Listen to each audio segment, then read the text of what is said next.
So you're looking to impress the artist you're sending your beats to.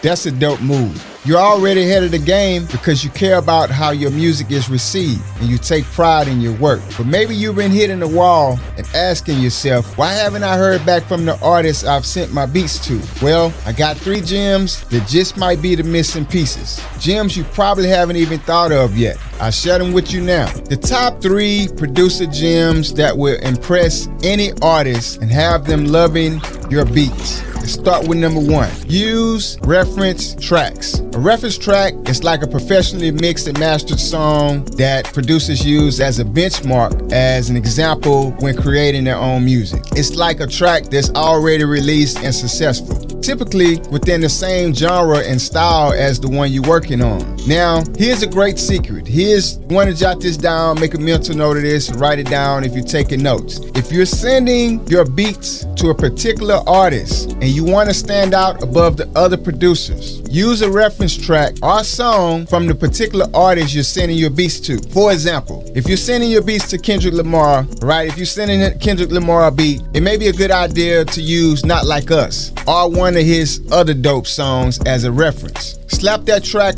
on your session as a stereo wave file and get your beat sonically sound as closely as possible to that track. And FYI, over half the producers out there would not do this, all right? They don't even know about this, but you do. Use that tip. But the purpose of a reference track is to help producers ensure that their mix matches up to industry standards in terms of the sound quality, balance, and overall vibe, okay? That's what we want. We want everything to sound professional. By comparing your tracks to the reference track, you can adjust things like the EQ, the compression, the reverb, and studio width to make sure your beats are on the same level as what's being played on the radio, streaming platforms, or even in the club, all right? You can also check out how the kick sits, how wide the stereo image is, and how the vocals are placed in the mix, all right? This will help you to understand the construction of a well-mixed track. Just remember to focus on one thing at a time. You first starting out, focus on one thing at a time. Don't try to change everything at one time. You'll be overwhelmed, all right? Don't get overwhelmed. Here's a beginner's tip. Match the overall level